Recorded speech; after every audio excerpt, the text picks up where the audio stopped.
saya ulangi lagi ya. Hari ini kita akan melaksanakan perkuliahan dengan topik degradasi lahan dan perubahan iklim. Untuk adik-adik semua, mata kuliah pengelolaan lahan gambut dan pasang surut. Saya ulangi kembali, kita lihat setiap lahan itu punya potensinya masing-masing. Jadi ada memang potensinya subur, ada yang tidak subur. Tetapi karena banyak faktor sehingga terjadilah degradasi lahan. Degradasi lahan itu diartikan adalah penurunan produktivitas lahan, baik yang sifatnya sementara maupun yang tetap. Lahan terdegradasi sering kita definisikan dengan lahan yang tidak produktif atau lahan kritis atau lahan tidur yang biasanya dibiarkan terlantar atau tidak digarap, ditumbuhi oleh semak belukar. Nah, ini contoh lahannya bisa kita lihat di daerah sekitar Jembatan Tumbang Nusa. Itu banyak sekali lahan terlantar sehingga tiap tahun itu menjadi objek untuk kebakaran, subjek untuk kebakaran ya, objek dan subjek kebakaran gitu ya. Jadi dia penyebab kebakaran di sana menahun sekali kalau setiap tahun. Nah, di Indonesia sendiri itu sebenarnya sekitar 25% dari lahan itu adalah dikategorikan terdegradasi berat, baik itu karena faktor alaminya memang tidak subur, ditambah berbagai macam gangguan lahan, semakin tidak subur, kemudian dia terdegradasi, dijadikan tambang, dijadikan pertanian yang tidak bijaksana, sehingga lahannya semakin hari semakin rusak seperti itu. Jadi kita harus perhatikan kondisi lahan tersebut. Nah, faktor-faktor penyebabnya yang tadi saya sampaikan, faktor penyebab degradasi lahan itu bisa dari alam atau bisa faktor campur tangan manusia. Kalau dari alam itu bisa karena faktor-faktor cuaca, misalnya bencana, kekeringan, kemudian banjir, segala macam. Tapi kalau faktor manusia itu banyak macamnya. Misalnya alih fungsi lahan. Jadi alih fungsi lahan yang sebelumnya subur tanah tersebut kemudian karena dilakukan pertanian intensif atau pertambangan jadinya rusak. Kalau kita lihat di wilayah pertambangan tuh banyak sekali lahan terdegradasi karena digali, diambil mineralnya, kemudian ditinggalkan begitu saja. Nah, ditambah lagi kalau faktor alaminya, degradasi itu juga ada diakibatkan oleh dia lerengnya terlalu curam. Misalnya di wilayah puncak atau di wilayah perbukitan, itu kan gampang sekali terjadi degradasi karena lerengnya curam. Atau tanah-tanah yang masih muda. Tanah-tanah muda ini biasanya berada di sekitar aliran sungai atau das. Nah, atau curah hujan yang intensif tadi ya, curah hujan terus-menerus sehingga terjadi berbagai bencana. Nah, aktor oleh manusia biasanya itu perubahannya bisa karena populasi manusia, bisa karena langsung perubahan lahan, ada juga karena kebijakan, misalnya contohnya XPLG itu terjadi kerusakan karena kebijakan, serta kesalahan pada pengolahan tanah itu sendiri. Jadi ada macam-macam faktornya ya adik-adik semua. Nah, proses terjadinya degradasi tanah terutama itu adalah pertama dia menurunnya bahan kandungan yang ada pada bahan organik tanah.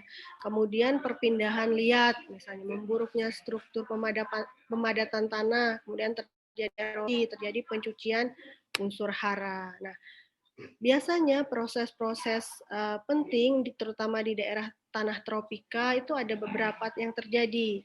Misalnya degradasinya secara fisik, fisik itu contohnya misalnya strukturnya terjadi pergerakan, pemadatan, misalnya tanah gambut tuh sering disebut pemadatan atau subsidensi, kemudian aliran banjir yang berlebihan, erosi tanah yang dipercepat. Nah, bisa juga terjadi degradasi kimia. Nah, degradasi kimia ini cenderung berhubungan sama kegiatan-kegiatan manusia. Misalnya pertanian itu pemupukan yang terlalu masif ya, jadi pupuknya itu berlebihan, tidak sesuai dosis dan segala macam. Itu bisa mengganggu siklus unsur hara. Misalnya nih, karena kita mau tanamannya cepat subur, cepat tumbuh, cepat berbuah, cepat berbunga, itu biasanya pupuknya banyak. Kemudian untuk menghindari hama penyakit pakai pestisida, kimia, herbisida segala macam. Nah, itu menyebabkan degradasi kimia. Degradasi kimia juga bisa datangnya dari misalnya katakanlah kalau di pertambangan emas menggunakan bahan kimia merkuri misalnya, atau juga bisa jadi dari limbah-limbah rumah tangga, sabun segala macam, itu bisa jadi degradasi kimia. Kemudian degradasi biologi biasanya ditandai dengan berkurangnya baik kualitas atau kuantitas bahan organik tanah. Jadi adanya aktivitas di sana terganggu. Jadi proses di tanah itu sendiri, kalau adik-adik sudah ngambil mata kuliah dasar ilmu tanah, pasti tahu kan ada yang namanya sifat biologi. Sifat biologi itu adalah sifat flora dan fauna tanah, bisa mikro, bisa meso, bisa makro. Segala spesies, baik tumbuhan maupun binatang yang berpengaruh terhadap kualitas tanah. Biasanya itu. Jadi misalnya contohnya beberapa tanah di daerah pertambangan atau di wilayah yang terlalu masif penggunaan pupuknya itu nggak ada cacing tanahnya. Nah, cacing tanah itu adalah indikator tanah yang subur biasanya. Jadi adik-adik kalau misalnya suka nih, kan adik-adik mahasiswi terutama kalau ke lapangan itu suka takut ada cacing gitu kan, takut. Padahal cacing itu indikator adalah tanah yang subur, tanah yang bagus. Justru kalau tidak ada cacing itu biasanya tanahnya sudah tidak bagus lagi, tidak terlalu subur, harus perlu banyak input untuk pertanian seperti itu. Jadi harus diperhatikan. Ternyata beberapa makro dan mikrofauna atau mesofauna itu sangat bermanfaat. Nah, proses utama dari lainnya yang terjadi dari timbulnya degradasi tanah itu misalnya nih contoh di pertambangan tadi sudah saya singgung, itu adanya galian-galian tambang. Misalnya galian tambang itu tidak direklamasi terbuka. Jadi mungkin adik-adik yang di wilayah Barito pasti sering melihat lubang tambang, atau di wilayah Gunung Mas, dari wilayah Gunung Mas ini sering lihat lubang tambang yang dibiarkan, yang airnya kelihatannya bagus biru ya, padahal airnya beracun, tidak bagus.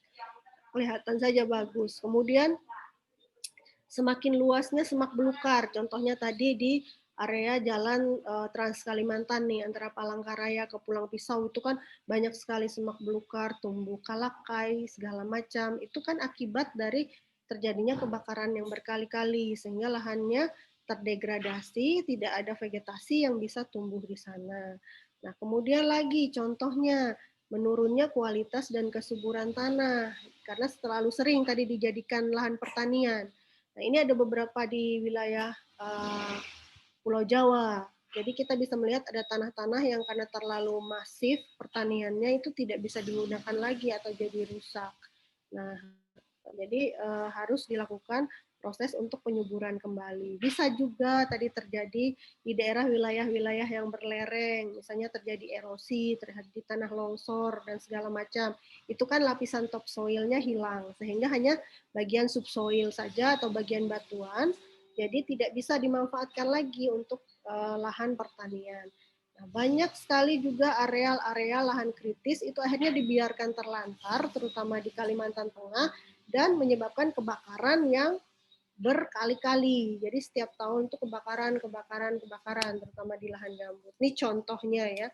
Contohnya adalah lahan XPLG yang ada di Pulang Pisau, yang ada di Kapuas, itu sudah dari tahun 97 itu kan terlantar ya, banyak yang terlantar, walaupun sekarang sudah banyak diubah jadi lahan kelapa sawit, kemudian ada beberapa wilayah yang dijadikan tambang pasir, bahkan hari-hari ini tempat ini dijadikan lahan food estate atau lumbung pangan. Nah, kita tidak tahu apakah ini cocok untuk pertanian karena sebenarnya lahan XPLG ini sudah terdegradasi. Jadi adik-adik perlu diingat sudah terdegradasi, untuk memulihkannya kembali itu bisa saja kalau mau ditanami, tapi inputnya sangat besar. Jadi tidak yang biasa-biasa saja. Nah, ini contohnya gambar-gambar. Kalau adik-adik semua jalan dari Palangkaraya ke Pulang Pisau, itu kan lihat nih ada di sekitar sesudah Kalampangan, sesudah apa sebelum saya lupa, itu ada jembatan ini, dan ini saya ambil fotonya mungkin 3 tahun lalu ya. 3 tahun lalu setelah kebakaran 2015. Tuh kondisi lahannya seperti ini, sangat terdegradasi sekali. Hanya semak-semak, belukar, bahkan akhirnya ditanami oleh sawit. Saya tidak bilang sawit tidak baik, tetapi segala sesuatu yang dilakukan secara monokultur itu tidak terlalu baik kalau kita lihat ya. Nah, biasanya yang bagus itu seperti kondisi alamnya adalah vegetasinya berbagai macam. Makanya sekarang lagi digalakkan tuh agroforestry ya. Agroforestry itu adalah perpaduan antara tanaman hutan dan tanaman hortikultura. Nah, ini contohnya. Ini kita lihat kebakaran, banjir, berulang kali. Kebakaran itu akan hilangkan atau mempercepat dekomposisi daripada bahan organik, kemudian dia bisa jadi emisi ke udara, bisa juga terlarut ke air, kemudian terjadi banjir. Kalau pada musim hujan, banjir ini juga tidak bagus ya kalau terlalu sering, karena dia akan mengikis tadi topsoil atau tanah di lapisan atas. Nah, tanah yang hanya bisa digunakan untuk media tanam itu adalah tanah dengan kedalaman 0 sampai 50 cm. Itu yang paling bagus sebenarnya untuk pertanian. Untuk tanah mineral ya, bukan tanah gambut. Nah, kalau gambut itu biasanya justru yang bagus itu tanah yang di bawah gambut kalau dia tanah mineral ya. Kalau dia bukan tanah mineral yang subur ya berbahaya juga. Kalau ini, jadi kalau gambut itu beda sama tanah mineral biasa, dia tidak punya topsoil atau subsoil. Dia hanya istilahnya lapisan di atas permukaan air dan di bawah permukaan air. Jadi agak berbeda. Nah, lahan yang terus-menerus mengalami degradasi, kebakaran, banjir dan segala macam ini, wah ini menyebabkan semakin hari tanah-tanah yang ada terutama di Kalimantan Tengah ini jadi semakin hari semakin tidak subur karena haranya terlarut ke sana kemari, ke air, ke udara, mengalir kemana gitu ya. Jadi kita tidak tahu kemana gitu larinya, sehingga tidak bermanfaat lagi, tidak bisa dimanfaatkan lagi. Bu, ada yang belum di ACC, Bu? Ya, kenapa belum masuk sekarang? Kita udah mulai, ya. Banyak di grup. Ya, makanya masuknya harus cepat-cepat. Kalau lagi kuliah ini susah kalau di stop ya. Jadi lain kali kalau yang baru masuk itu jangan masuk di tengah jalan ya. Jadi masuknya karena itu akan mengganggu. Karena saya harus slide-nya, buka slide-nya lagi ya. Jadi lain kali kalau masuk, makanya saya sudah izinkan tadi 15 menit belakangan ya, saya baru buka 15 menit, 16 menit setelah itu. Karena maksud saya semuanya supaya bisa masuk duluan. Karena kalau masuk di tengah jalan, saya harus tutup slide-nya, harus buka lagi, tutup lagi, approve lagi, seperti itu. Jadi harus diingat, bukan hanya buat saya ya, perkuliahan saya, tapi perkuliahan dosen-dosen lain kalau bisa masuknya duluan. Karena Zoom ini beda kayak kita masuk di kelas. Kalau kalian masuk di kelas terserah kalian mau masuk selama pintunya masih dibuka. Kalau ini kan harus saya buka tutup lagi seperti itu. Jadi harus diingat ya adik-adik semua. Jadi kalau perkuliahan itu kalau bisa jangan terlambat. Itu kurang disiplin namanya kalau terlambat itu. Jangan salahkan dosennya kalau nggak approve ya. Jadi harus masuk duluan. Itu harus saya ingatkan untuk yang lain juga, dosen-dosen lain, bukan hanya saya ya. Karena setelah ini saya tidak mengajar kalian, dosen yang lain. Tapi jangan sampai seperti ini lagi. Jadi teman-temannya udah masuk duluan, dia baru masuk belakangan. Gitu. Jadi jangan karena kita online, kita suka-suka aja masuknya. Ya harus sesuai sama perkuliahan biasa saja. Itu sudah saya kasih waktunya tadi ya. Beberapa menit masuk sebelumnya. Kalau setelah ini nih nggak saya approve lagi ya. Jadi kalau nggak masuk ya udah nggak masuk ya. Serah aja. Nah, jadi jangan protes nanti. Bilang sama temannya jangan protes. Nih terakhir saya approve nih. Baik, Bu. Keluar masuk nanti. Ini sudah terakhir nih ya. Saya lanjutkan ya. Tadi saya lanjutkan. Ini adalah kebakaran tahun 2015. Ini contoh saja ya, contohnya bekas kebakaran tahun 2015. Kita lihat yang merah itu adalah gambut yang terbakar, yang kuning itu adalah pinggiran lahan gambut. Nah, itu kalian bisa mengimajinasikan tuh berapa luas nih terbakarnya, dan ini adalah luasan yang terdegradasi bertahun-tahun. Karena kebakaran ini kan tidak hanya terjadi 2015, tapi sebelumnya bahkan tahun yang lalu juga terjadi. Nah, tanah ini, jadi kalian, makanya kalau nanti suatu saat nih kalian ini jadi misalnya pengusaha pertanian atau bekerja di wilayah ini, XPLG atau jadi pengusaha atau jadi pejabat, perlu diingat sekali bahwa lokasi ini sebenarnya lokasi yang sudah terdegradasi berat. Untuk memulihkannya perlu input yang besar. Jadi kalau ada pilihan lahan yang lain, silahkan pilih lahan yang lain saja ya. Jadi ini choice terakhir lah kalau untuk pertanian seperti itu. Oke, ini contohnya saat kebakaran, kabut asap segala macam mengganggu kita semua dan ini sangat tidak sehat. Ini saya lewatkan. Ini misalnya Palangkaraya pada tahun 2016 banjir. Ini bukan hal yang tidak nyata, ini nyata nih di Jalan Yosudarso nih. Setinggi betis ya waktu itu. Bahkan sebelum-sebelumnya atau sesudahnya itu kebakaran dan banjir, kebakaran, banjir, kebakaran, banjir. Nah, ini saya ambil dari salah satu berita yang ada di Pulang Pisau.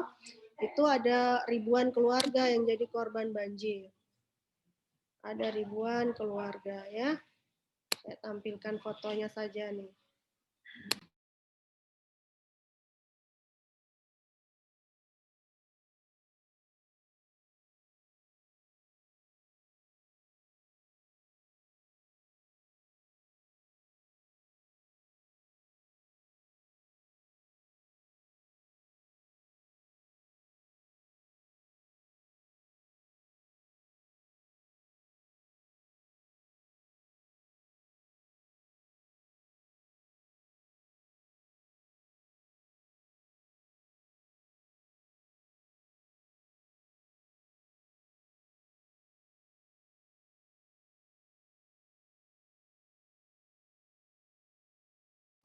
Ya, saya teruskan ya setelah kalian lihat fotonya.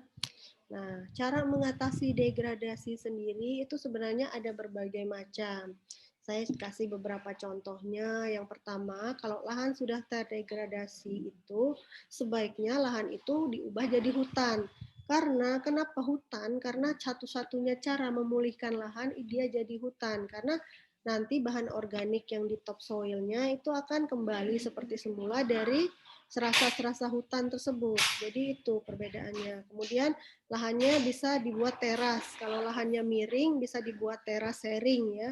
Kemudian membuat saluran pelepasan air supaya curah hujan, kalau curah hujannya tinggi dia tidak akan banjir. Contohnya di Palangkaraya nih. Di Palangkaraya yang sering kalian lihat banjir di mana-mana kalau hujan hari-hari ini. Jadi curah hujannya tinggi, kemudian banjir besar. Kemudian menghindari penyiangan yang bersih. Ada tanaman keras. Jadi tanaman-tanaman keras seperti karet, kopi, kakao itu sebaiknya tidak perlu disiangi terlalu bersih ya. Kadang-kadang kita maunya di kebun kita tuh bersih kayak disapu gitu. Sebenarnya jangan ya, justru itu membuang lapisan bahan organiknya. Jadi tidak ada tempat mikroorganisme hidup lagi kalau kita sapu bersih. Maunya kita sih bersih ya, maunya kita. Tapi itu sebenarnya malah merusak, membuat degradasinya tambah parah. Kemudian melakukan reboisasi pada lahan kritis, misalnya penanaman kembali tadi ya, di beberapa lahan yang bekas terbakar, itu juga bisa ditanami. Yang terakhir, tidak membakar hutan atau lahan pada musim kemarau. Jadi kalau adik-adik di sini punya tanah, terutama gambut, yang mau diolah jadi lahan pertanian atau mau diolah jadi lahan lainnya, jangan mengolahnya itu dengan membakar. Jadi jangan sampai, jadi bersihkan lahan ya resikonya memang mahal, nggak ada yang murah ya. Nggak ada yang murah kalau mau bertani di lahan gambut. Itu adalah resiko kalau kita mau memilih lahan gambut. Jadi kalau sekarang saya dengar, kan ini ada peraturan pelarangan membakar ya dari pemerintah. Ketika kita ke desa atau mungkin nanti adik-adik KKN ke desa, pasti masyarakatnya tuh suka protes ya. Kenapa sih kami dilarang membakar gitu ya, dilarang membakar, tidak boleh membakar, kemudian kami tidak bisa bertani. Apa ada solusinya yang murah meriah? Nggak ada. Selama kita bertani di lahan gambut, tidak ada metode atau tidak ada solusi yang murah meriah ya. Jadi semuanya solusinya mahal seperti itu. Jadi adik-adik perlu ingat ya, perlu diingat sekali kalau di lahan gambut jangan sekali-sekali membakar karena bahaya sekali, dia bisa menjalar kemana-mana dan yaitu jadi bencana, jadi degradasi lahan. Nah, ada salah satu cara untuk konservasi tanah dan air, kalau dia belum terlalu terdegradasi parah, kita bisa konservasi baik tanah maupun airnya. Nah, konservasinya bisa dengan berbagai teknik ya, yang bijaksana, ide-ide yang bagus untuk menjaga tetap tanah itu lestari. Misalnya konservasinya bisa menggunakan apa metode yang sesuai dengan kemampuan tanah. Syarat-syaratnya diperlukan agar tidak terjadi kerusakan tuh ada macam-macam. Nanti adik-adik bisa lihat di sini, dipelajari. Nah, teknik dan metodenya itu bisa ada beberapa ya. Ini sebenarnya sudah dipelajari pada mata kuliah Dastan kalau nggak salah, saya lupa ya. Dastan. Jadi kalian bisa melihat tekniknya, salah satu teknik mulsa, teknik KB Kolo, teknik teknologi, pakai teknologi, kemudian biopori, kemudian ada groundwater conservation area. Ini teknik-tekniknya. Detailnya kalian bisa baca nanti. Manfaatnya kita melakukan konservasi tanah dan air, yang pertama tadi mengembalikan kondisi yang terdegradasi kembali ke kondisi semula supaya dia tidak rusak. Kemudian makhluk mikroorganisme makro meso yang ada di lahan tersebut itu tidak punah. Jadi tidak terjadi kepunahan. Jadi gangguan-gangguan penyebab turunnya jumlah mutu makhluk hidup terus itu bisa dikendalikan ya. Jadi kalau kita mengkonservasi tanah itu tidak kehilangan. Contohnya misalnya kalau tanah terdegradasi, tadi saya bilang yang pertama cacing udah nggak ada, bisa hidup lagi. Apalagi mikroorganisme yang bermanfaat atau yang menyuburkan tanah itu tidak bisa hidup lagi. Nah, itu yang perlu diperhatikan. Kemudian yang lainnya lagi adalah kita bisa terhindar dari bencana akibat perubahan-perubahan alam tadi. Jadi bencananya bisa macam-macam, mau bencana yang erosi, kemudian bencana kehilangan flora dan fauna endemik dan segala macam, itu bisa dihindari kalau kita melakukan konservasi tanah dan air. Nah, selain itu, kalau kita mengkonservasi tanah dan air itu menciptakan keseimbangan lingkungan, baik mikronya maupun makronya. Sehingga hubungan antara satu sama lain atau rantai makanan, jadi kalian mungkin sudah belajar ya di biologi, pada rantai makanan itu jangan sampai terputus.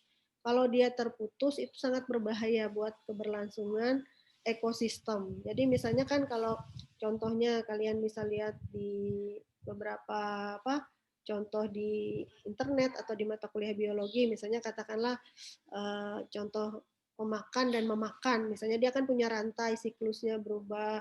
Contohnya di sawah misalnya ular memakan tikus, kemudian ularnya dimakan oleh burung, tikusnya memakan apa gitu segala macam, jadi itu kan berputar seperti itu. Jadi itu adalah rantai makanan. Nah, kalau misalnya salah satu dominan, misalnya katakanlah ular habis nih, ular terpunah dari ekosistem itu, sisa si tikus. Akhirnya si tikus nggak punya predatornya, sehingga si tikus berkembang biak, banyak merusak jadinya. Nah, itu menyebabkan ketidakseimbangan lingkungan.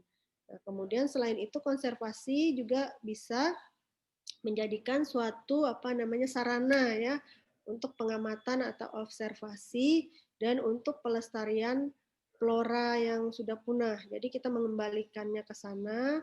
Misalnya tanahnya udah bagus, jadi kita bisa mengembalikan vegetasinya ke sana. Misalnya contohnya lahan gambut, salah satu contoh yang gampang ya. Kayak di XPLG itu lahan gambutnya sudah terdegradasi, sudah rusak parah. Kalau kita mau memulihkannya jadi kondisi hutan rawa gambut lagi, kita harus memulihkan kondisi tata airnya. Misalnya tata air yang bagus akan mengembalikan kondisi mikrobiologi yang ada di dalam tanahnya sehingga dia bisa tumbuh mikrobiologi yang baik, yang sesuai gitu. Sehingga di situ akhirnya kita baru tanami pohon atau tanami vegetasi yang endemik lahan gambut baru bisa tumbuh. Kalau misalnya nih habis terbakar langsung kita tanam, kadang-kadang tidak bisa tumbuh. Kenapa?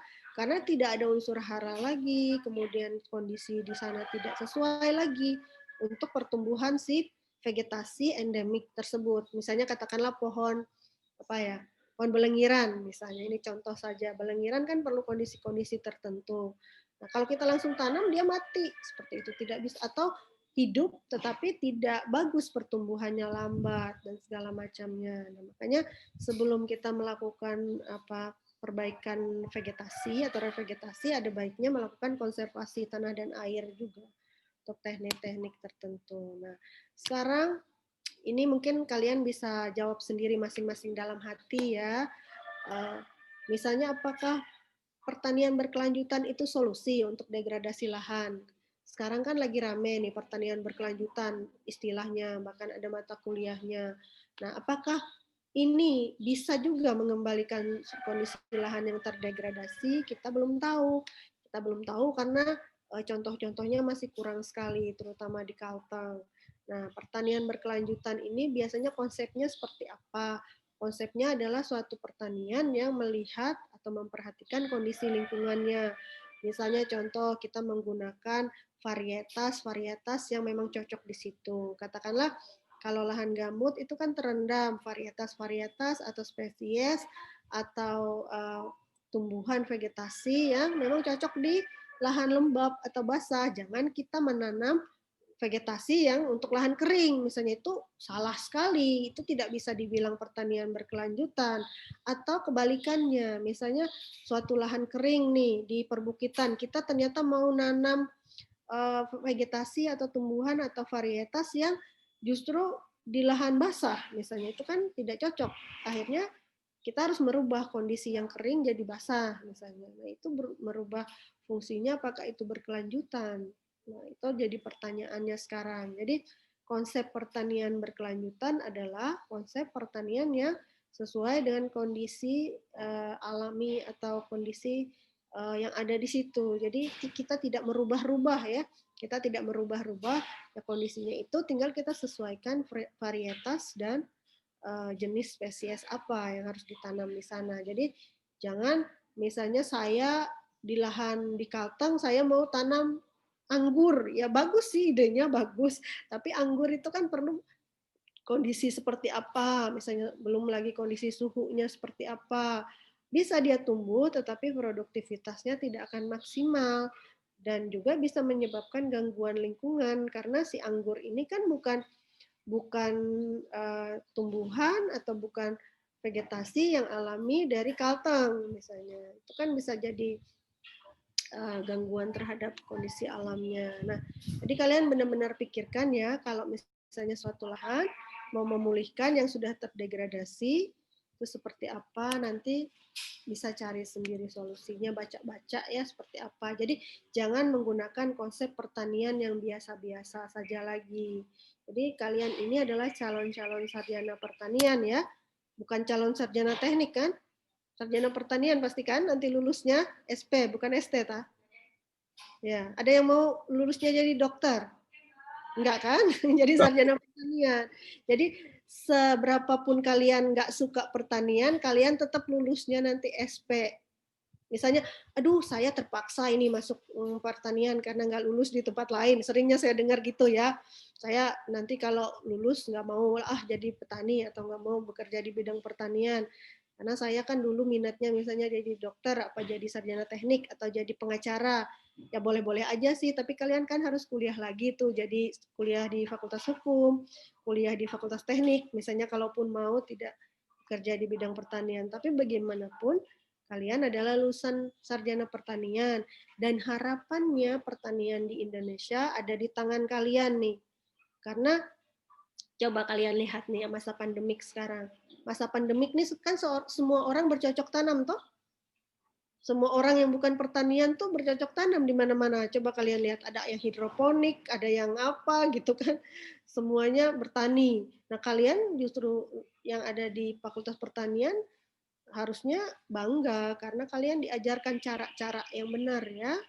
Cara-cara bertani yang benar. Jadi 10 tahun dari sekarang harapannya ketika kalian bertemu dengan dosen-dosen yang ada, kalian sudah jadi orang yang sukses di bidang pertanian. Bukan hanya jadi petani ya, bisa jadi pengusaha, bisa jadi apa namanya akademisi juga, kemudian bisa jadi di birokrasi atau kalau ada yang mau jadi legislatif juga silakan, tetapi yang mendukung pertanian berkelanjutan ya.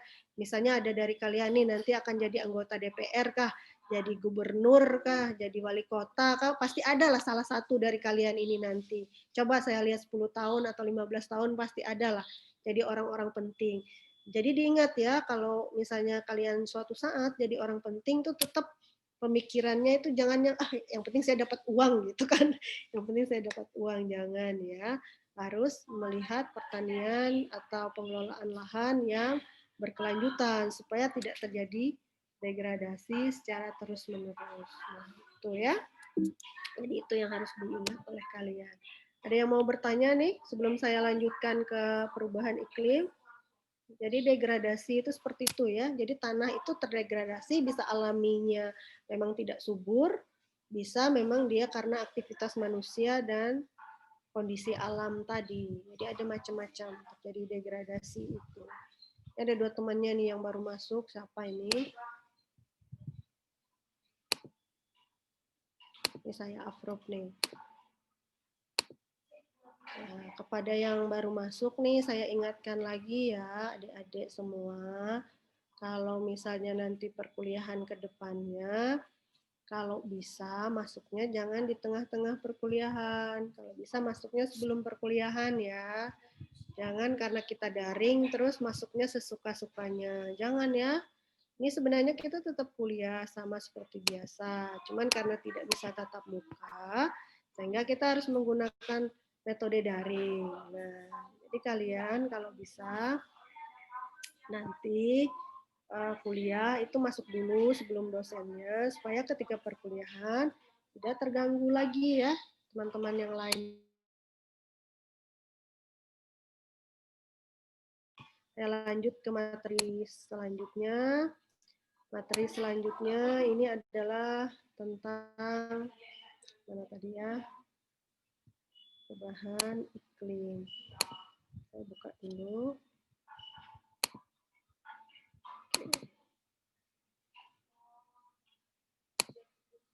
Sebenarnya materi ini sudah kalian pelajari kalau tidak salah di mata kuliah agroklimatologi ya, kalau saya tidak salah. Jadi hubungannya tadi ya, hubungannya lahan terdegradasi dengan perubahan iklim apa sih? Hubungannya sama bencana apa sih? Itu yang mau kita pelajari pada hari ini. Nah, ini contohnya tadi. Oke. Kita sering mendengar adanya pemanasan global di mana-mana ya. Kadang kalian juga sering kalau misalnya siang-siang atau malam merasa, aduh Palangkaraya ini kenapa panas sekali? Mungkin ini pemanasan global. Nah, jadi belum tentu ya, karena memang Palangkaraya itu dari aslinya sudah panas ya. Jadi pemanasan global itu adalah kejadian meningkatnya temperatur di atas rata-rata, baik di atmosfer, di laut, di daratan bumi. Pada saat ini pemanasan yang cepat itu ditemukan oleh para ilmuwan disebabkan akibat aktivitas manusia. Penyebab terjadinya pemanasan global itu misalnya contohnya efek rumah kaca. Efek rumah kaca sumbernya dari gas rumah kaca. Salah satu sumber dari gas rumah kaca tadi adalah emisi karbon atau metan. Emisi itu terjadi akibat degradasi lahan. Misalnya degradasinya tadi baik dia terjadi dekomposisi yang cepat atau dia dibakar, itu kan rilis emisi cepat sekali, jadinya berujung ke sini pemanasan global. Apakah di Palangkaraya atau di Kalimantan Tengah itu terjadi pemanasan global? Itu masih pertanyaan ya. Kalau kita lihat data iklim, itu sebenarnya tidak terlalu besar perubahannya karena suhu yang ada di daerah tropis itu biasanya tidak terlalu melonjak tajam, rata-rata saja karena dia kelembapannya juga cukup tinggi. Sebenarnya yang terjadi adalah perubahan iklim mikro, bukan iklim makro. Mikro artinya misalnya di suatu wilayah karena sudah tidak ada pohon-pohon lagi sehingga tidak ada yang bisa menyerap panas. Jadi panas yang kita keluarkan, misalnya kita nih menggunakan AC nih adik-adik, menggunakan AC, menggunakan kulkas, misalnya menggunakan apa lagi macam-macam lah. Kalau perempuan ada segala macam alat hair dryer, kemudian belum lagi semua perlengkapan dapur itu kan semuanya menggunakan semua yang menggunakan listrik itu akan melepaskan panas. Panas itu kalau kondisi alaminya panas yang keluar akan diserap oleh pohon-pohon sebelum dia terlepas ya. Jadi sekarang pohon-pohon juga nggak ada. Jadi ya panas itu terlepas bebas saja. Terlepas bebas saja. Jadi tidak ada yang menyerap atau menjadi penahannya sehingga ya udah akhirnya menambahlah panas itu. Jadi tidak hanya semata-mata akibat efek rumah kaca, gas rumah kaca, tapi juga karena rilis panasnya sendiri dari perlengkapan atau peralatan teknologi. Adik-adik aja kalau misalnya punya handphone kan dicas tuh, dipegang belakangnya ada yang panas kan, berarti dia kan juga sudah melepas panas itu. Kemana panasnya lari kan, kalau tidak ke udara. Nah itu salah satu juga yang semakin menyebabkan timbulnya pemanasan global. Ini contoh yang sering ditampilkan ya adik-adik, sering ditampilkan di TV, di YouTube, di internet, bahwa dampak pemanasan global itu yang pertama mencairnya es di kutub, misalnya di kutub utara atau kutub selatan, kemudian meningkatnya level permukaan laut, kemudian perubahan iklim atau cuaca. Nah, perubahan iklim atau cuaca, kalau sekarang cenderung saya lihat adalah perubahan cuaca. Kalau iklim, saya rasa mungkin kita belum merasakan di daerah tropis ya, tapi di daerah non tropis itu bisa terasa. Misalnya dia biasa iklimnya iklim kutub nih, dinginnya yang luar biasa sampai 40-50 minus di bawah apa? Di bawah 50-40 derajat Celcius. Berubah misalnya jadi suhu yang temperate saja, yang hanya 20, minus 20, atau hanya minus 10, atau bahkan cuma 0 derajat. Jadi dia perubahannya signifikan sekali, misalnya perubahannya 20 derajat Celcius. Kalau di kita, di tropis, itu belum, saya rasa dari data, jadi kalian harus kalau ngomong berdasarkan data ya, dari data cuaca yang ada dari beberapa stasiun di Indonesia, maupun data-data satelit, itu menunjukkan tidak terlalu banyak perubahan di apa panas kalau di daerah tropis. Nah, yang terasa dampak pemanasan global di daerah tropis itu adalah bencana, misalnya angin siklon, kemudian frekuensi El Nino yang semakin padat, ya makin hari makin padat. Misalnya dulu kalau zaman dulu sebelum tahun 60 itu El Nino itu adalah kondisi bumi yang memanas ya. Itu terjadi misalnya 10 tahun sekali, tetapi sekarang terjadi 3-4 tahun sekali. Coba kalian lihat, misalnya tahun 2015, itu kan terjadi El Nino atau kemarau panjang ya, kemarau akibat El Nino. Tahun 2019 terjadi lagi kan, kemarau panjang. Nah, itu cuma beda berapa tahun tuh, cepat sekali kan. Nah, intensitas itu yang semakin cepat terjadi sekarang disinyalir akibat dampak dari pemanasan global. Ini contohnya ya tadi misalnya angin ribut, siklon, topan, segala macam. Kemudian ini pengertian dari perubahan iklim sendiri. Kita akan fokus ke perubahan iklim ya. Perubahan iklim itu yang berubah adalah faktor-faktornya. Misalnya curah hujan, penyinaran matahari, suhu, kelembapan, atau angin. Nah, pada sering orang berpendapat bahwa cuaca dan iklim pada abad terakhir ini tidak sesuai lagi dengan pola yang dan sangat susah diprediksikan karena benar sekali ya kalau adik-adik berminat belajar tentang iklim atau cuaca itu sebenarnya data iklim dan cuaca itu sudah dari tahun berapa sudah ada ya terutama di luar ya di luar negeri. Tetapi akhir-akhir ini seperti yang saya bilang tadi kalau polanya dulu El Nino itu 10 tahun sekali terjadinya atau kemarau panjang itu terjadinya 10 tahun sekali. Tetapi sekarang kemarau panjang itu bisa terjadi dalam selang 3 atau 4 tahun sekali. Itu sangat apa? Sangat cepat sekali terjadinya sehingga kita tidak punya persiapan cara mempersiapkannya seperti apa ya. Kalau seperti kondisinya terlalu cepat terjadi. Ini contoh gambarnya membuktikan bahwa ini suhu rata-rata global ya. Saya tidak bicara hanya di Indonesia, tapi ini rata-rata global di seluruh dunia. Jadi dirata-ratakan, jadi ada peningkatan sekitar 1 derajat katanya nanti 0,5 sampai 1 derajat. Nah, makanya ada kalau kalian suka baca internet atau kalian di sini ada yang aktivis lingkungan, itu pasti tahu ada apa namanya program pemerintah ya kalau nggak salah ya, program dari Kementerian Lingkungan Hidup dan Kehutanan menjaga suhu bumi di bawah peningkatan suhu di bawah 2 derajat. Jadi itu beberapa prediksi dari peneliti kalau terjadi peningkatan 1 derajat, 1,5 derajat, atau 2 derajat, nanti semua es di kutub akan mencair. Cairnya itu tentu dia turunnya kan ke laut, sehingga menyebabkan naiknya muka air laut dan menjadi potensi untuk tenggelamnya beberapa pulau, termasuk Indonesia. Jadi diingat, Indonesia ini kan negara kepulauan. Beda kayak Cina atau Timur Tengah atau Amerika Latin, itu kan daratan yang luas ya, daratan luas. Sedangkan kita dari Jawa ke Kalimantan aja kan sudah melewati laut. Dari Jawa ke Sumatera bisa lagi sama laut ya. Nah itu kan artinya kita negara kepulauan. Gimana kalau airnya meninggi, ya hilanglah. Kayak dulu, kalau kalian baca sejarahnya, dulu kan Indonesia atau Nusantara itu adanya di bawah laut. Makanya ada mitos kalau Nusantara itu sebenarnya adalah Atlantis ya. Itu mungkin kalian kalau baca sejarahnya dulu. Apakah kita mau kembali seperti itu? Tidak kan? Kita maunya tetap ada kita gitu. Jangan sampai hilang kepulauan Nusantara. Makanya kita harus menjaga supaya tidak terjadi perubahan iklim, ya salah satunya terutama orang pertanian tadi tidak melakukan atau memperparah degradasi lahan ya. Jadi kita bisa menjaga lahan supaya lebih baik. Nah, ini contoh saja, nanti kalian lihat sendiri. Ini penyebab perubahan iklim, semua orang pasti udah tahu ya. Tadi saya bilang sumber gas rumah kaca, bisa transportasi, industri, pembangkit listrik, kegiatan pertanian, pembakaran lahan, dan lain-lain.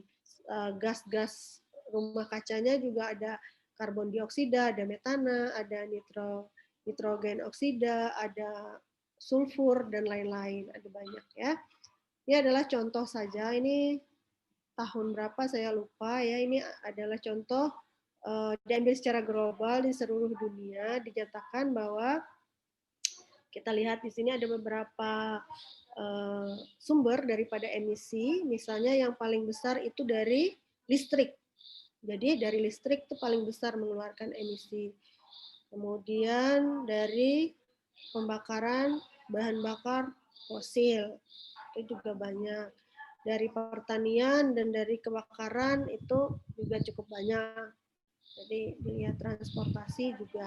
Ini sumber-sumbernya. Kalau kalian mau berperan mengurangi atau memperlambat perubahan iklim, pemanasan global, kalian bisa berpartisipasi dalam salah satu sektor ini. Misalnya, oke, saya ke sekolah atau ke kampus nantinya kalau sudah masuk, saya naik sepeda saja karena kos saya cuma di Bikotin.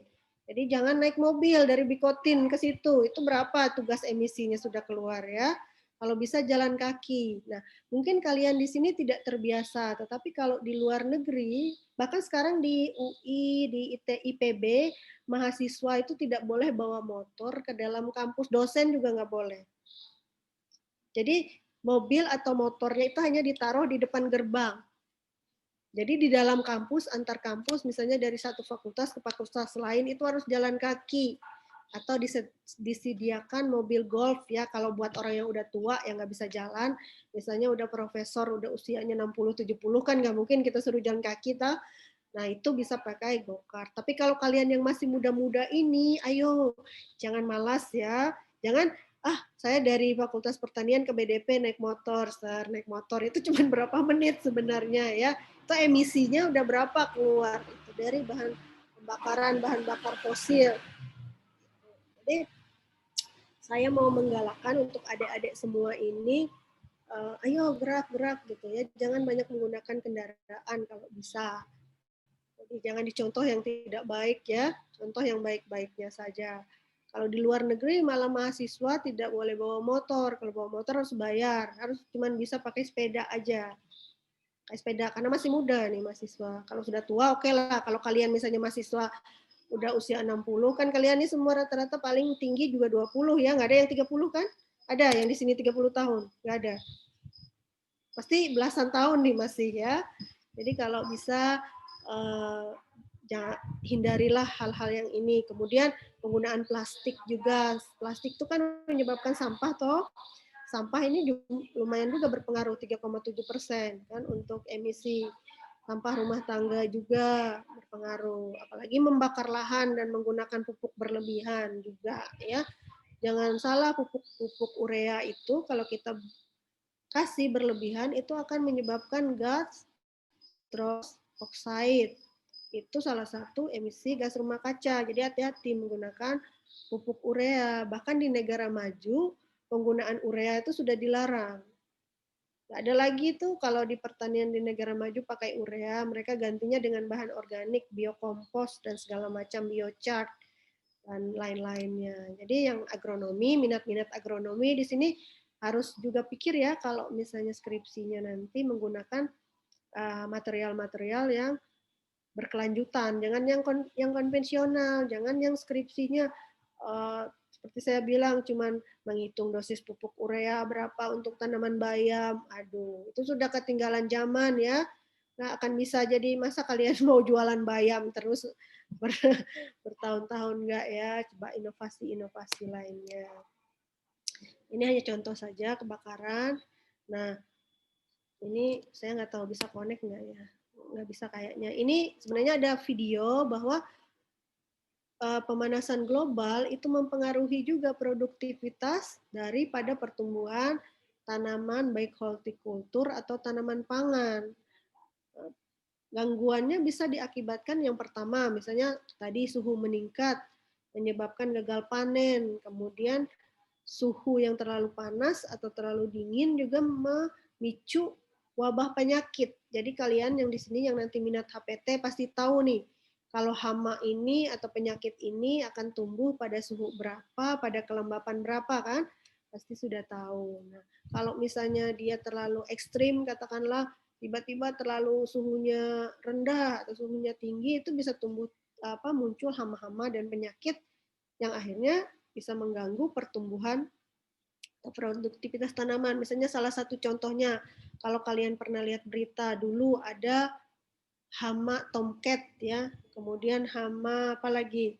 Ulat bulu. Apalagi sampai yang di rumah-rumah orang tuh banyak ulat bulunya. Apalagi kalau nggak salah belalang misalnya, itu berlebihan di mana-mana sampai dia memakan segala apa selain tanaman, mungkin di taman, di pekarangan juga dimakan juga. Jadi itu bahaya sekali. Nah, ini contoh saja, makanya kita harus menyeimbangkan antara penyerap karbon, tadi penyerap karbon dan panas, bukan hanya karbon ya, misalnya hutan, lahan, gambut, lautan, sama yang pelepasan. Jadi biasanya aktivitas manusia, pertanian, kebakaran hutan dan lahan itu menyebabkan pelepasan karbon. Neraca karbonnya kalian bisa baca sendiri, saya tidak akan jelaskan. Nah, akibat daripada defisit atau ketidakseimbangan karbon tadi, maka jadilah panas bumi yang meningkat. Yang saya bilang gas rumah kaca. Jadi gas rumah kaca itu bayangannya seperti kalian tinggal di dalam gelas ya, atau di dalam ruangan. Misalnya dalam ruangan kelas, tidak ada AC, tidak ada kipas angin, kalian berapa nih, 70 orang dikurung di dalam ruang kelas BDP. Itu gimana panasnya? Coba, jendelanya ditutup, semuanya ditutup, tuh luar biasa, pasti kan langsung aduh bisa ada yang pingsan tuh di dalam situ. Itu akibat defisit ya, defisit oksigen, kebanyakan karbonnya. Jadi kita tidak bagus. Nah, akibat daripada tadi, akibat dari degradasi lahan, akibat dari perubahan iklim, terjadilah berbagai bencana. Seperti yang kita lihat bencana-bencana sekarang kan. Misalnya ini saya ambil data dari tahun 2019. Kalau kalian mau lihat data terbaru, kalian bisa update aja datanya yang terbaru. Silakan di update data terbaru tentang bencana. Kita lihat di sini beberapa wilayah itu ada tipe-tipe bencananya. Misalnya katakanlah di Jawa nih banyak sekali bencananya, Sumatera, Sulawesi, Kalimantan Tengah. Kalau di antara keempat Kalimantan ini, Kalimantan Tengah tuh paling banyak tuh bencananya 7 nih. Kategori bencananya apa aja bencananya, kalian bisa lihat nih di websitenya Badan Penanggulangan Bencana Nasional ya. Ini kalian bisa lihat di sana. Oke, ini dampaknya di beberapa negara beda-beda ya. Seperti saya bilang tadi, misalnya di Amerika itu kan dia ada kutub ya, kutub utara.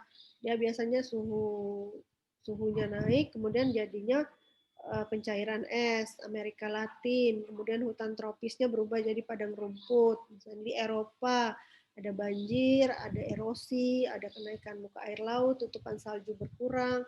Di Afrika misalnya ada pengurangan air atau stres air, kekeringan, kemudian kebutuhan pangan langka akibatnya. Nah, di Asia, biasanya kita di Asia ini yang salah satu faktornya adalah ketersediaan air tawar menurun karena tadi air lautnya merembes kemana-mana ya, karena tinggi muka air lautnya meningkat, kemudian ketersediaan air tawar tuh menurun.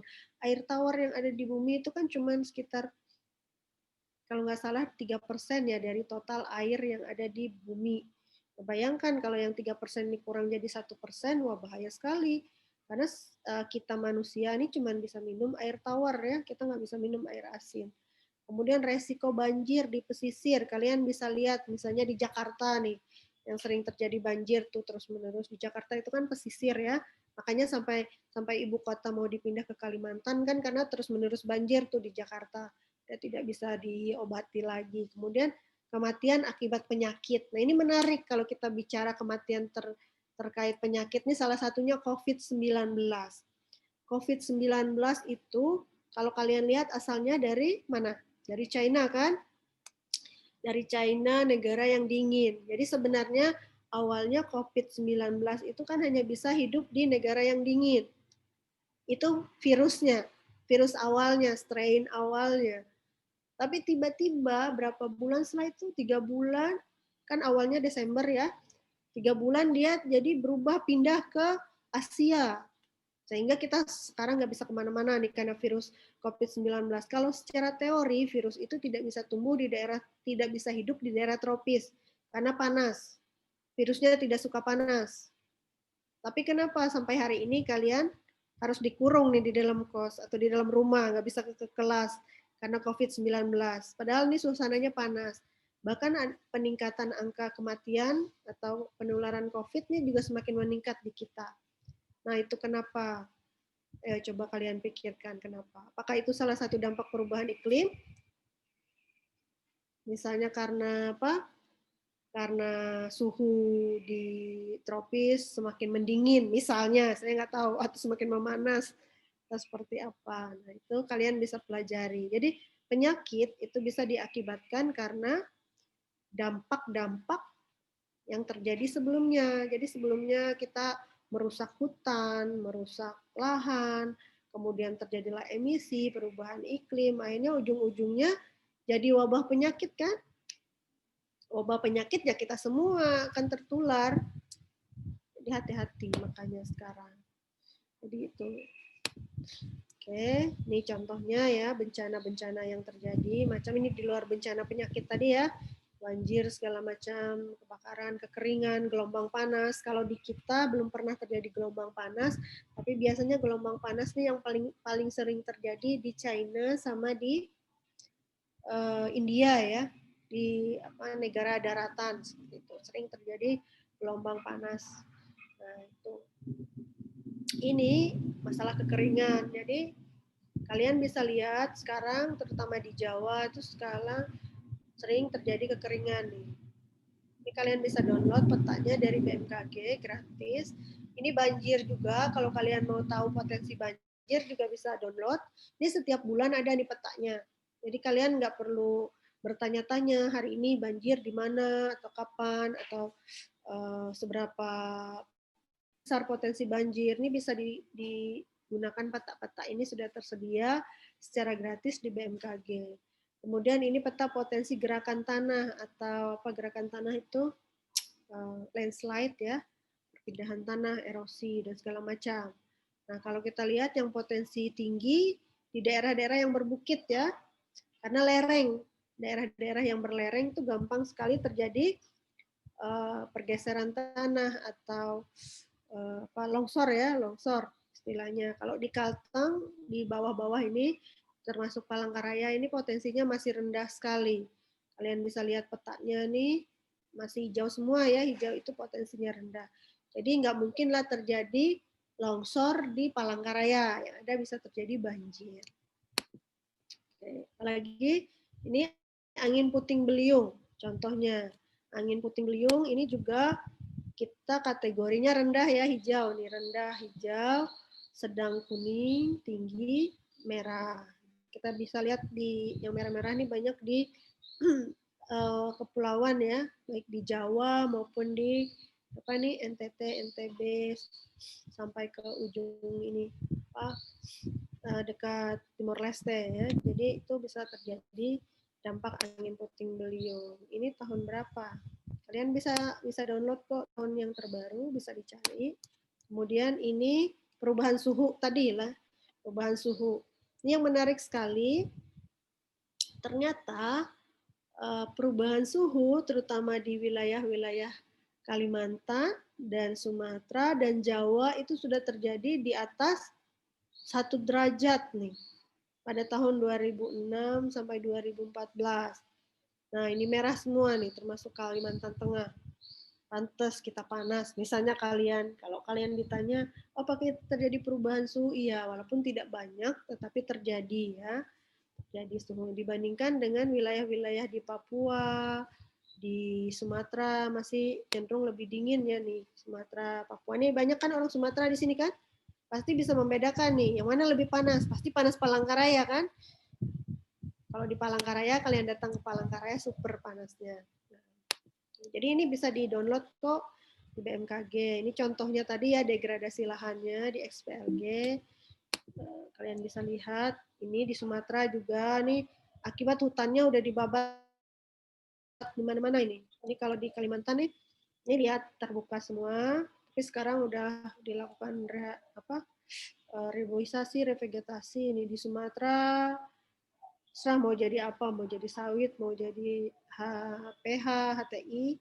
Ini kekeringan dan banjir nih, terutama di Jawa kan sering terjadi itu ada hama penyakit, misalnya katakanlah banyak hama rayap atau hama siput terjadi terus menerus. Nah ini tadi hanya akibatnya mengulangi saja, nanti kalian bisa baca. Ini akibat pemanasan global untuk pertanian ya, contohnya. Pertama, misalnya kenaikan suhu bisa merangsang serangga herbivora. Contoh kumbang pinus. Nah, kumbang pinus ini di Amerika sudah menghancurkan hampir sebagian besar hutan ya, karena kalau yang orang-orang Kristen nih pasti tahu nih, orang Kristen Natalan pasti suka lihat pohon pinus ya. Pohon pinus itu kan asalnya dari negara-negara Eropa, Amerika. Kita ada sih pohon pinus tapi nggak bagus pertumbuhannya.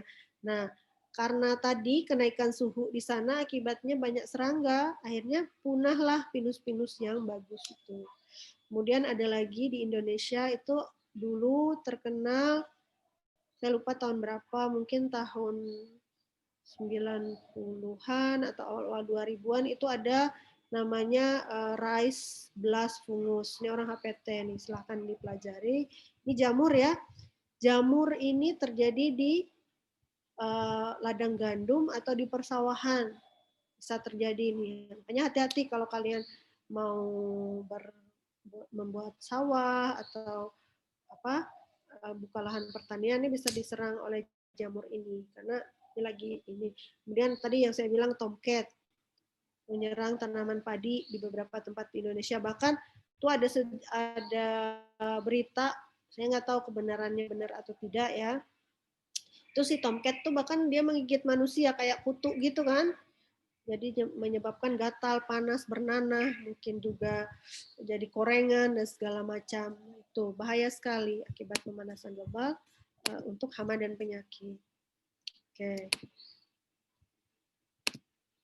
Saya rasa itu yang terakhir ya slide saya. Jadi ini yang harus kita perhatikan sebagai orang pertanian, jangan sampai degradasi lahan berakibat pada perubahan iklim, berakibat pada pemanasan global akhirnya berakibat pada penyebaran hama penyakit, akhirnya terganggulah produktivitas pertanian kita. Bahkan ada kalau kalian yang punya kebun sengon, saya pernah dengar dari petani, ada yang nanam sengon itu ada beberapa penyakit ya di sengonnya itu kalau ditanam di sekarang ini di mana ya saya lupa itu sampai dimusnahkan karena banyak penyakit ya Jadi supaya dia tidak menular ke tempat lain, biasanya dia dibakar tuh hutan sengonnya. Atau sawit juga ada, kalau di sawit itu yang banyak biasanya rayap, terutama lahan sawit yang sudah digarap lebih dari 10-20 tahun mungkin ya, yang sudah kering basah airnya tidak bagus pengelolaannya, itu biasanya ada rayapnya atau ada apa ya, macam-macam lah penyakitnya. Nah, itu hati-hati sekali. Jangan sampai, makanya kalau bisa kita mencegahlah terjadinya degradasi lahan dengan menggunakan lahan secara bijaksana. Karena dampaknya ini panjang, bahkan bisa jadi juga COVID-19 akibat tadi kerusakan lahan. Ada beberapa peneliti yang menyatakan bahwa COVID-19 itu asalnya kan dari kelelawar ya. Nah, sehingga menular ke manusia. Kalau kita lihat dalam sejarah pandemik atau penyakit menular, itu ada beberapa penyakit yang dari binatang menular ke manusia gara-gara kondisi suhu yang terlalu panas atau terlalu dingin atau lahannya tidak ada lagi hostnya. Misalnya contohnya, kalau kalian rajin membaca, nyamuk malaria itu dulunya itu tidak menggigit manusia. Nyamuk malaria tuh nyamuk nggak menggigit manusia karena dulu nyamuk itu kan adanya di hutan. Dia menggigit primata. Primata itu monyet, orang hutan dan lain-lain ya. Nah, karena primata ini diburu, dimakan, ada buat dimakan manusia ya. Kemudian itu menurun populasinya sehingga kan nyamuk ini tidak punya tempat, tidak ada yang dia bisa makan lagi darahnya, kemudian dia menggigit manusia karena manusia ini mirip sekali dengan binatang tadi, tetapi manusia itu tidak sekuat primata. Jadi kalau primata itu digigit nyamuk demam berdarah nggak ada dia kena malaria ya. Tapi kalau manusia, karena kita imunnya jauh lebih rendah, manusia ini walaupun kuat ya, kita kan manusia itu di puncak tertinggi nih, evolusi di puncak tertinggi rantai makanan. Manusia itu pemakan segalanya kan, mau bisa makan binatang, mau makan tumbuhan, makanya kita dibilang di puncak rantai makanan. Tetapi jangan salah, imun tubuh kita itu rendah sekali kalau kita kena penyakit dibanding dengan binatang. Coba kalian lihat, misalnya binatang itu kayak kucing atau anjing, kan dia makan di mana-mana, di jalanan, nggak ada.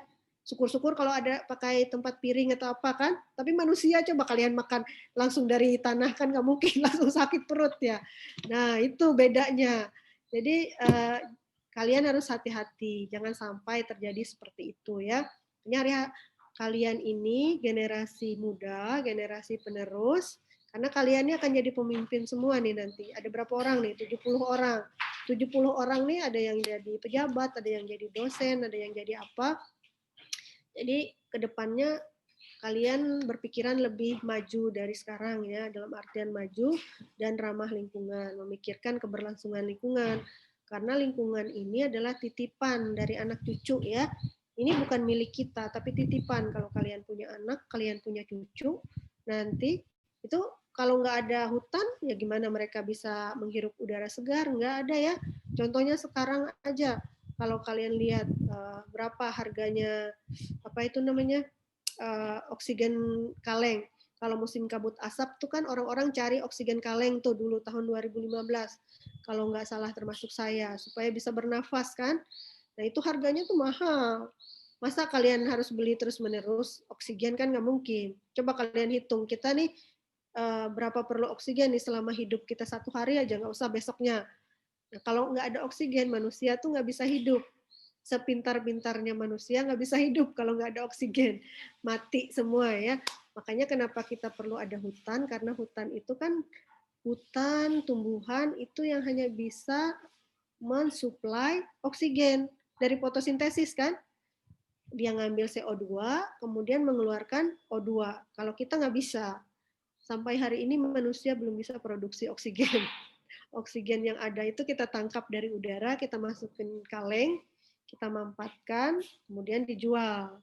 Nah, kalau nggak ada oksigen, apa yang bisa kita gunakan? Nggak ada ya. Orang sakit aja perlu oksigen yang tinggi. Kalau makanya biasanya orang sakit kan disarankan ke wilayah-wilayah yang rendah polusi, yang kadar oksigennya tinggi kalau bisa, karena dia untuk recovery atau perbaikan tubuh manusia kita perlu oksigen yang banyak gitu. Jadi jangan kita pikir kita ini hebat ya, terus udah saya babat aja hutan, nggak perlu ada hutan lah. Yang penting saya banyak duit, janganlah ya. Karena oksigen itu penting. Jadi harus dijaga degradasi lahan tadi, kita jangan merusak atau mengubah kondisi lahan yang ada. Bagusnya kalau misalnya dia lahan gambut, lahan basah, bercocok tanamlah dengan metode lahan basah. Kalau dia lahan kering, ya bercocok tanamlah dengan kondisi lahan kering. Jadi jangan diubah-ubah ya. Karena manusia ini sukanya mengubah nih, terutama sekarang nih, lagi musim-musim kebun sawit. Sawit itu tanaman dari mana coba? Dari Indonesia apa bukan? Bukan kan? Sawit itu tanaman dari Afrika. Afrika itu kan gurun. Tanaman-tanaman gurun. Jadi itu harus diperhatikan juga kalau kalian mau mengusahakan pertanian atau misalnya udah saya mau nanam gandum aja. Gandum kan bukan tanaman asli kita. Sehingga perlu kondisi yang kering, macam-macam dia perlunya lagi, hara dan segala macam. Beda kayak misalnya sagu. Sagu kan tanaman di kita. Kemudian apa lagi yang endemik di lahan gambut. Kalian bisa cari lah endemik lahan gambut. Yang sebenarnya tidak kalah dengan yang ada di negara lain. Jadi sekarang itu konsep pertaniannya tidak kita meniru lagi ya dari negara-negara maju, mentang-mentang Amerika misalnya penghasil jagung, udah kita mau tanam jagung juga, nggak juga ya. Kita tanam yang lain, padi kah, tapi padinya padi lokal misalnya. Karena mungkin sekarang kalian nih sudah makan nasi yang padi rekayasa genetik nih, yang kalian beli-beli di pasar buat masak di kos nih. Biasanya apa padinya? Jarang sekali kan sekarang sudah pakai padi lokal yang 6 bulan itu kan hampir nggak ada lagi. Nah, padahal sebenarnya kenapa alaminya padi di Kalimantan ini 6 bulan ya karena memang haranya tidak terlalu bagus ya, tidak terlalu sebagus di Jawa. Tidak, kalau misalnya kita paksa tanahnya untuk 1 tahun 3 kali, mungkin juga tanahnya cepat rusak, cepat terdegradasi kalau tidak ada dikasih input-input yang baik. Nah, itu yang harus kita perhatikan. Jadi, dalam pengelolaan lahan gambut, lahan pasang surut yang ada di Kalteng terutama, itu harus sangat-sangat bijaksana sekali. Kalian sudah belajar kemarin lewat video ya, kalian mudah-mudahan lah kalian nonton videonya, saya percayalah sama kalian. Nonton videonya, mau kapan kalian nonton. Jangan cuma absen ya sebenarnya. Maksudnya kalian tonton videonya supaya sambil belajar, sambil tidur-tiduran juga nggak apa-apa nonton videonya ya. Nah, itu dilihat dari beberapa series video yang ada di website kalian. Itu kan ada macam-macam ya, ada sampai tentang food estate, ada tentang ekonomi hijau, dan segala macam, sampai pada hari ini tentang degradasi dan perubahan iklim. Itu satu sama lain saling terkait. Jadi harus dilihat. Nah, ini juga nanti videonya akan saya tampilkan di website supaya kalian bisa lihat lagi, ulang-ulang lagi ya. Kalian bisa dengar lagi perkuliahannya karena nanti kita akan ujian akhir di bulan Januari. Jangan lupa ya, di Januari kita akan ujian akhir, dibaca-baca lagi nih. Jadi walaupun sekarang ujian akhirnya daring, ya paling enggak kalian jawabnya dengan benar. Jangan malah ujian daring dapat 0, kan lucu. Lucu ya, kalau bisa dapat 100 semua. Karena kan udah bisa lihat video, udah bisa lihat contekan ya kalau ujiannya. Nah, harapannya semuanya lulus, jangan ada yang nggak lulus di sini. Ya, itu harapan saya. Tuh, saya rasa karena waktunya udah sampai ya, udah 10.30, udah 1,5 jam kan kita kuliah ya, 1,5 jam kita kuliah, dan materinya sudah selesai dari saya. Minggu depan akan diteruskan oleh Pak Pengki, nanti dikontak aja Pak Pengki ya, nanti dimasukkan di grup Pak Pengki, belum kalau nggak salah ya. Ada yang punya nomor Pak Pengki? Ada? Ada, Bu. Ada? Ada, nanti saya masukkan. Ya, masukkan beliau, nanti minggu depan beliau yang mengajar ya. Kalau nggak salah kita akan UAS bulan Januari. Januari akan UAS, jadi kalian masih punya panjang lah waktunya ini, sebulan belajar-belajar video ini. Tonton aja videonya, nanti kita UASnya. Semoga kalian lulus semua, harapan saya bisa jadi sarjana semua, jadi cepat lulus, jangan lambat-lambat ya. Kalau bisa lulusnya nih semakin cepat semakin baik ya. Saya rasa itu yang dari saya. Kalau nggak ada yang bertanya, ini ada yang tidur kayaknya dari 70 nih ya, sambil baring-baringan kayaknya. Saya cukupkan sampai di sini kuliahnya. Nanti link absen dan link video saya akan sampaikan lewat WhatsApp grup lagi ya. Tuh, jadi nanti silahkan dilihat aja di linknya. Mudah-mudahan tidak ada kesalahan-kesalahan lagi ya. Link absen dan link video. Terus harapannya kalau kalian yang belum absen di kuliah-kuliah sebelumnya, cek-cek lagi ya, diingat-ingat. Jangan sampai ada yang nggak kuliah. Nanti pas udah keluar nilainya atau keluar daftar UAS, malah heboh. Saya pengalaman semester lalu, kita daring juga, ada 2-3 orang tuh yang bilang, Bu, saya hadir kuliah. Loh, tapi bukti absennya nggak ada. Terus saya bilang gimana? Nggak bisa kan? Jadi mumpung sekarang masih dibuka absennya, kalau yang belum absen dari perkuliahan 1 sampai perkuliahan 4, praktikum 1 sampai 4, absen hari ini ya. Dicek lagi yang kemarin ada, saya nggak bisa Bu, coba dicek lagi. Absen 2-3 kali nggak apa-apa, nanti juga saya tahu namanya NIM-nya sama kan, pasti salah satu saya ambil, nggak mungkin tiga-tiganya. Cek lagi, diingat lagi, jangan sampai ada yang lupa kuliah. Oke, saya rasa itu karena waktunya sudah selesai. Nanti kalian mau lanjut perkuliahan selanjutnya, saya tidak mau mengganggu ya. Dosen yang lain juga punya jadwal. Cukup sampai di sini, sampai ketemu lagi di UAS ya. Nanti absen dan link video akan saya sampaikan di website setelah ini. Mungkin 1 jam atau setengah jam atau 1,5 jam, mungkin sekitar jam 12 lah ya. Tuh, terima kasih. Sampai ketemu lagi UAS. Jangan lupa belajar terus ya. Selamat siang. Baik Bu, terima kasih banyak Bu. Awai Ceri.